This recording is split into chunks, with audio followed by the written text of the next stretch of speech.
Yang jadi masalah, ada orang minta yang lain dikabulkan, dia tidak. Ini masalahnya. Dan ternyata bukan Allah nggak ngabulkan, bukan. Ketika Allah akan berikan, tidak tembus pada dirinya. Nih lihat. Ini apa? Jangan katakan wallahu alam, gelas ya. Baik. Di atasnya ada apa? Tutup. Saya buka tutupnya. Perhatikan baik-baik. Ini apa?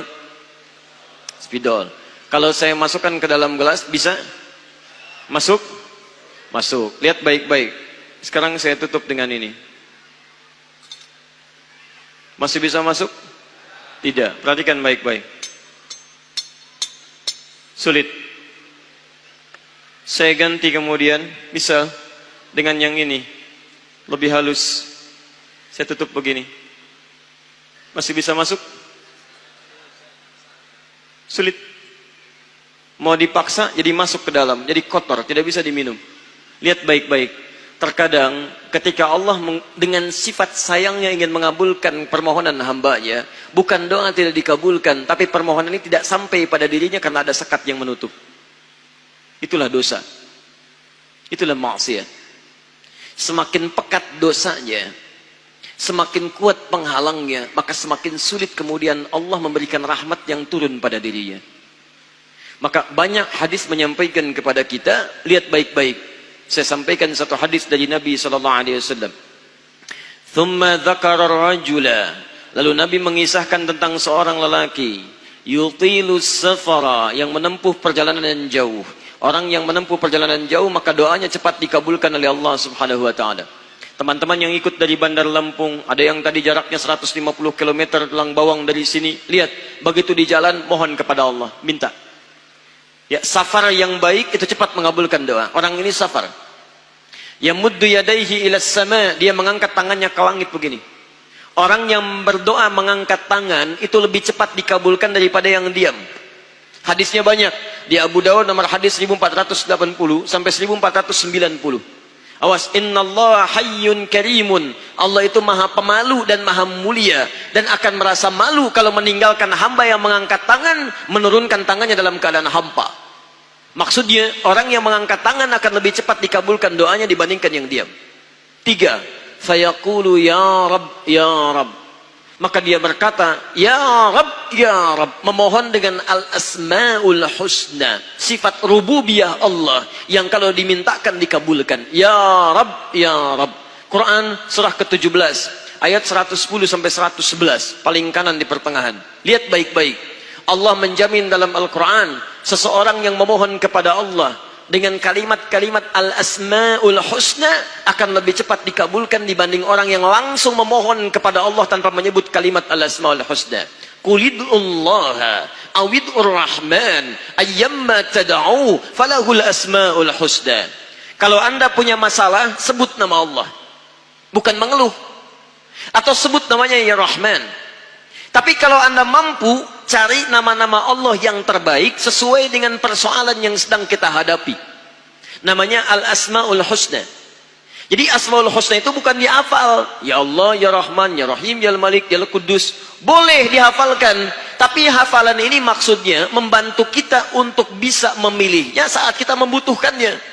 Misal, anda sedang punya masalah kesulitan, mau berdoa, sebut namanya yang sesuai dengan kesulitan anda. Ya Al-Fattah. Masalahnya rezeki, sebut ya Allah ya Razzaq. Di pekerjaan ada yang ganggu anda, sebut ya Allah ya Al-Jabbar. Anda punya masalah, ya Allah ya Sabar. Nggak harus disebutkan semuanya. Ya Allah ya Rahman ya Rahim ya Malik ya Qudus ya. Semua disebutkan. Masya Allah. Akhirnya yang tidak diminta pun diberikan. Anda nggak sedang punya masalah, ya Sabar ya Sabar. Sabar itu adalah permohonan kepada Allah supaya diberikan kesabaran saat punya masalah.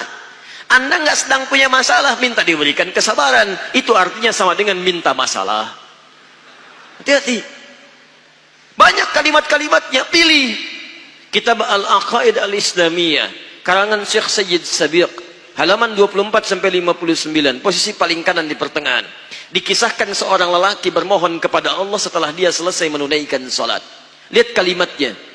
Allahumma innaka antal ahadus samad, alladzi lam yalid wa lam yulad wa lam yakul lahu kufuwan ahad. Allahumma inni as'aluka an taghfira liya. Dia sebutkan al-asmaul husna.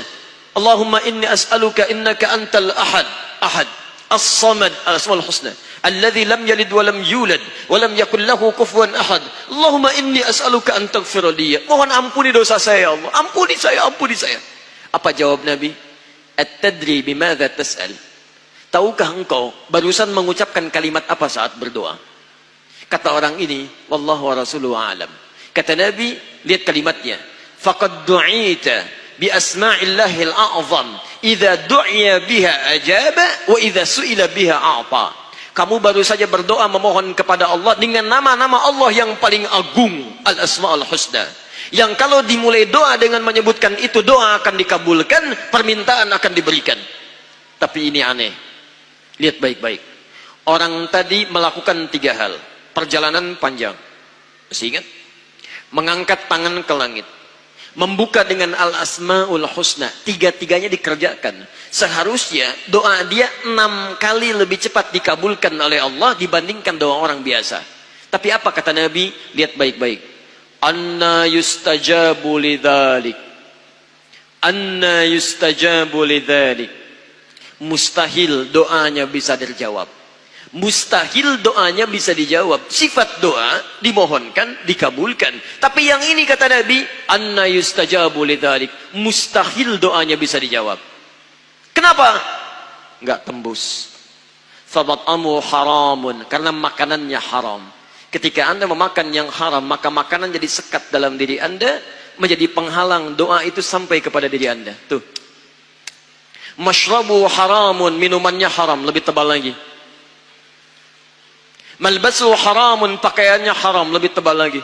Sulit. Wa ghudhiya biharamin, dan perangkat hidupnya haram, lebih sulit lagi. Enggak tembus-tembus. Yang paling celaka dibawa yang haram ke rumah, dimasak kemudian oleh ibunya, dibagikan kepada anak-anaknya, muncul haram di keluarga, maka sulit turun rahmat ke dalam keluarga itu. Makanya kalau sudah maksiat terjadi, maka mohon maaf, rahmat sulit diturunkan, hidayah sulit masuk dalam diri seseorang. Maaf, ini yang haram beredar dengan darah, masuk ke dalam telinga. Quran kemudian muncul surah ke-6 ayat 25. Wa fi adhanihim waqra, di telinganya akan ada sumbatan. Bukan nggak bisa dengar, yang lain kedengaran. Cuman ketika diminta yang baik-baik, nggak tembus dalam telinganya. Konser musik di GBK, di Jakarta, Masya Allah, dari Lampung, kedengaran. Masjid yang jaraknya 5 meter dari rumah, tak nyampe. Ini rumah dia, ini masjid, mikrofon masjid, ke rumahnya begini nih. Sepeda ada, motor ada, mobil ada, kendaraan ada. Allahu Akbar. Hayya 'alas shalah, gak dengar. Qomat, gak dengar. Konser musik yang jaraknya cukup jauh, Masya Allah, sebelum artisnya datang, tiketnya udah habis.